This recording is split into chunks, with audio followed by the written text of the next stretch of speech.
17、18世紀，由於荷蘭共和國嘅經濟實力同埋商業主導地位，荷蘭盾被全球廣泛咁樣用作呢個儲備貨幣。同樣喺19世紀同埋20世紀初，大英帝國嘅經濟同埋軍事實力強大，英鎊咧就主導咗全世界50至60% 嘅儲備貨幣。歷史話咗俾我哋聽，經濟同埋政治力量最強大嘅國家，同時主導咗呢個儲備貨幣。喺2次世界大戰之後啊，全球嘅經濟總產出咧有一半係嚟自美國嘅 GDP 嘅貢獻。當時美國真係好似 Captain America 一樣，擁有呢個 super power。喂，你大佬邊個啊？埃塞俄比亞啊？後面排隊，龍尾。喂，你大佬邊個啊？America 啊？美國，行先啦，冇問題㗎啦，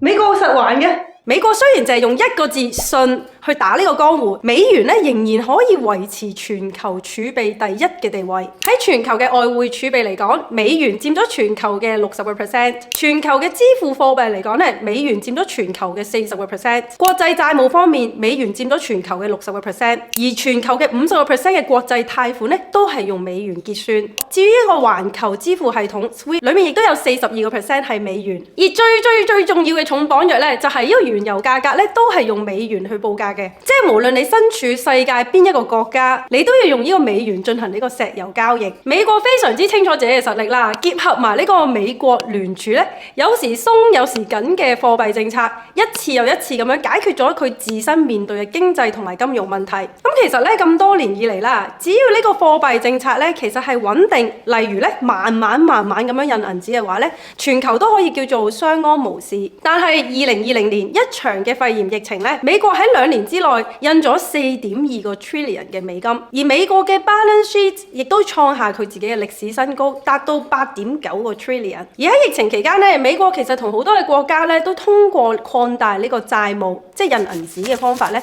去刺激佢哋自身嘅經濟，同埋去支付佢自己嘅開支。由於呢個美元嘅供應量咧不斷咁樣增加，每當呢個美國印更多嘅錢嘅時候咧，喺呢個浮動匯率嘅制度之下，即係話其他嘅貨幣嘅價值咧都會同時下跌啦。另一方面，全球好多嘅國家咧都存有呢個美元作為佢哋嘅外匯儲備，因為美元嘅供應多咗好多，所以亦都令到呢啲國家自己嘅美元儲備咧嘅價值咧都跌咗好多。所以印銀紙可以話對美國嚟講係一件好事，但係對全世界大部分嘅國家嚟講咧就唔係咩件好事啦。而喺過去2至3年，因為印得太多銀紙引發嘅全球通脹咧，亦都迫使到美國喺2022年開始大幅加息。喺加息嘅大環境之下，資金咧流向美國，進一步加強咗美元嘅走勢。當然啦，對於個 GDP 本身增長良好啦，或者佢哋自身經濟影響力強大嘅國家嚟講，例如日本啊、歐洲各國啦，佢哋仍然可以靠自身嘅經濟力量去支撐呢個咁惡劣嘅外匯環境。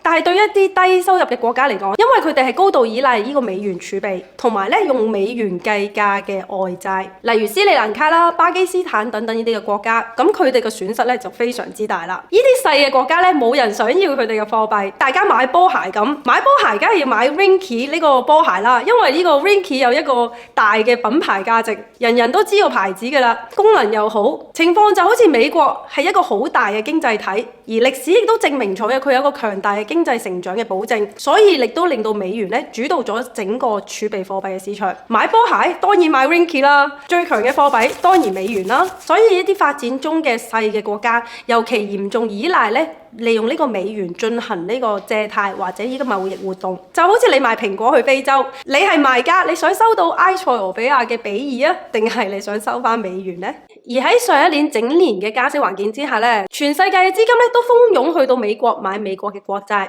亦都令到美元咧上年曾經升到去20年嘅高位。20年嘅高位亦都會代表發展中嘅國家佢嘅借貸成本咧大升啦。如果佢哋發新嘅債咧，利息亦都越嚟越貴。如果佢還舊債債務咧，因為美金上升咗，所以佢哋要用更多自己本身自身嘅貨幣咧，先可以兌到咧以前同等價值嘅美元去還債。而佢哋手頭上自身揸住嘅美元作為儲備咧，亦都自08年以嚟咧，美國正式推出呢個量化寬鬆印銀紙嘅行動咧，令到佢哋嘅儲備價值咧越嚟越低。好多國家例如肯亞、巴基斯坦、斯里蘭卡、埃及、阿根廷啊、土耳其啊，佢哋喺過去1年都面對緊講緊係幾十年以嚟最嚴重嘅通脹問題。嗱，咁世界上咧有好多唔同嘅政治問題，我咧就唔會逐件事咧今日同你哋去評論呢件事係啱定係錯啦，因為咧呢啲就唔係今集要去討論嘅重點。但係如果從經濟嘅角度嚟睇嘅話咧，過去幾十年以嚟呢個美國嘅貨幣政策的確令到世界上面多咗好多國家去討論呢個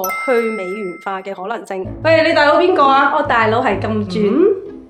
巴西、俄羅斯、印度、中國、南非5個主要嘅新興市場嘅國家喺近年咧都各自採用唔同嘅方法，佢目的咧就係要改呢一個遊戲嘅規則。方法雖然唔同，但目標一致，就係去美元化。De-dollarization 喺2022年6月，俄羅斯同其他嘅金磚國家咧喺佢哋嘅成員會議上面就透露啦，呢5個主要嘅新興經濟體咧正喺度研究創造一個新嘅全球儲備貨幣。咁究竟呢個替代品可唔可以威脅呢個美元嘅地位呢？呢5個國家代表32億嘅人口，即係全世界人口嘅42%，亦都佔咗全世界嘅 GDP 23%。全世界嘅領土30%，同埋全球貿易嘅18%，仲有生產緊全世界26%嘅原油。伊朗同埋阿根廷呢2個國家已經正式申請加入呢個 BRICS 啦。沙地阿拉伯、埃及同埋土耳其亦都有機會加入呢個金磚國家。咁其實金磚國家呢，依家喺金融領域上面呢都有幾個合作嘅，例如呢個 NDB 即係新開發銀行，因為佢嘅成立目的呢，就係想幫呢啲成員國同埋其他嘅新興經濟體呢，對一啲基礎設施同埋發展項目咧，提供另類嘅融資分定嘅來源。另外佢哋都有 CRA 啦，即係應急儲備安排，可以叫做金融安全網啦。咁 CRA 咧就係允許呢啲金磚國家喺國際咧出現咗呢個收支問題嘅時候咧，互相提供一個短期嘅資金流動性。即係咧，除咗同 IMF 攞援助之外咧，CRA 咧亦都係其中一個 alternative 嘅方案。咁對於 BRICS 佢哋所提出嘅新貨幣咧，暫時我有嘅資料咧都有限啦。咁呢度有幾個可能性，第一就係咧，呢個可能咧係一個一籃子嘅貨幣，即係人民幣啦、俄羅斯盧布啦、印度盧布啦、巴西嘅雷亞爾啦，同埋南非嘅蘭特，呢幾個貨幣作為一個一籃子嘅新 BRICS 嘅貨幣。第二個可能性咧，就係有傳呢一個貨幣可能係 backed by 呢個黃金，由黃金支持嘅貨幣。一籃子嘅貨幣即係由5個國家嘅經濟 versus 一個美國嘅國家嘅經濟，聽落去咧，佢哋可以依賴5個國家，多於咧美元咁樣依賴美國一個國家。如果你睇翻呢個黃金儲備嘅話咧，其實好多個金磚國家或者係準備加入金磚國嘅國家啦，佢哋嘅黃金儲備喺過去咁多年以嚟咧，都係一個極高嘅升幅咧而增長嘅。喺2008年之後，中國大幅度咁樣增加佢哋黃金儲備，由之前嘅599噸咧，去到2022年增加到2010噸。佢哋嘅黃金儲備大幅增加235%。俄羅斯咧，佢哋都大幅增加佢哋嘅儲備，由08年嘅519噸咧，去到2298噸。呢個數字咧上升342%。印度作為全世界第2嘅黃金購買國，佢嘅儲備亦都由08年嘅357噸咧增加到787噸。巴西嘅黃金儲備亦都喺過去10幾年間咧增加咗290%。的確，一個肺炎疫情令到地球上面多咗好多國家重新考慮依家由一個美元主導嘅貨幣系統咧上面嘅問題。咁好多新興嘅市場咧為咗保障自己自身嘅利益啦，佢哋都希望減少對美元嘅依賴，亦都同時希望將美國佢加息或者減息咧對呢啲細嘅國家嘅影響咧，希望咧減到最少。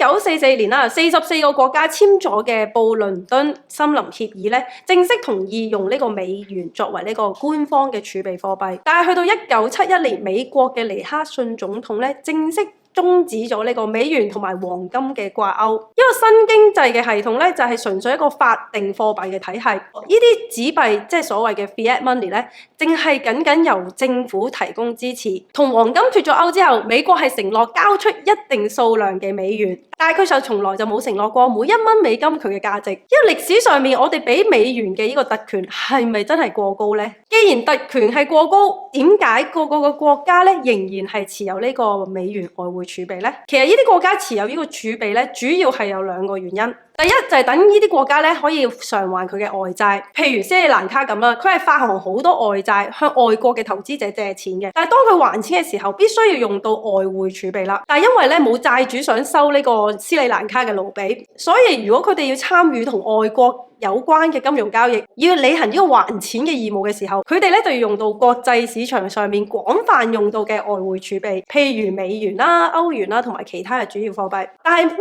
叫國際廣泛使用呢？呢個 term 其實咪就係一個遊戲規則啦。咁但係呢個遊戲規則咧，早就喺呢個第2次世界大戰之後咧已經定咗落嚟㗎啦。另外一個原因咧，就係用呢啲外匯儲備去支持自己本國嘅貨幣啦。咁譬如當斯里蘭卡佢嘅盧比貶值嘅時候，斯里蘭卡嘅央行所做嘅第一件事就喺國際市場上面咧買翻自己嘅貨幣。但係為咗做到呢一點，佢哋必須要用到呢個又係國際上面廣泛使用嘅外匯儲備啦，咪就係又係同一個遊戲規則咯。所以以現時嘅遊戲規則嚟講，持有美元似乎就係一個剛性嘅需求啦。除咗金磚國家之外咧，美元嘅第2個替代品嘅候選人咧就係歐羅。歐羅區嘅建立咧，其實有部分係用嚟保護翻歐盟啦，免受呢個外匯嘅衝擊。其實係用嚟咧限制佢哋對外幣依賴嘅一種手段啦。目前咧歐元係佔緊全球貨幣儲備第2大嘅份額，係講緊20.6%。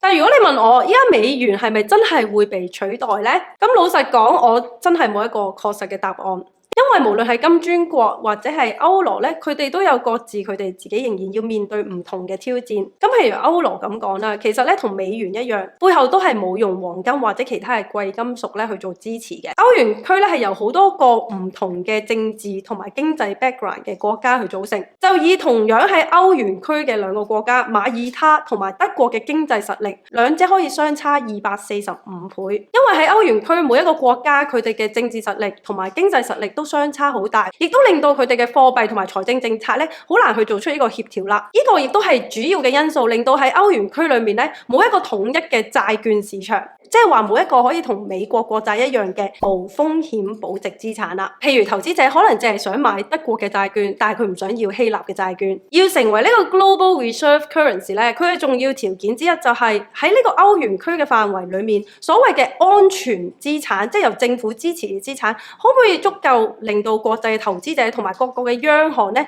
去放心咁樣持有咧？方面睇翻金磚各國嘅 GDP 啦，單一個中國咧就已經貢獻咗71% 嘅 GDP 啦。而金磚國呢個貨幣咧，呢個一籃子嘅理念當然係好啦，但係其實實際上咧，似乎仍然係嚴重依賴咧個別嘅國家。而相比起嚟咧，現時美國仍然係世界上面擁有最深資本市場嘅國家啦。例如喺疫情期間，投資者亦都急急將佢哋資金咧投入呢個美元同埋美債嘅市場，作為佢哋資金嘅避風港。但係呢度的確係對呢個美元嘅霸權一個叫做可以話係一個 awakening call 啦。咁美元嘅地位，就算依家暫時係冇問題，但係未來會唔會持續越嚟越多嘅國家對佢嘅特權有所反感呢？而因為咁樣而採取更多嘅手段去做去美元化呢，反而係變成一個國際貨幣體系嘅碎片化呢？即係話幾個貨幣區呢，有唔同嘅互相競爭，而某一啲呢強大嘅 reserve currency 呢，就喺某啲區域裏面呢，呢一樣呢，其實喺歷史上面呢就未見過。歷史上面係每一個霸權結束咗之後呢，就有一個新嘅霸權呢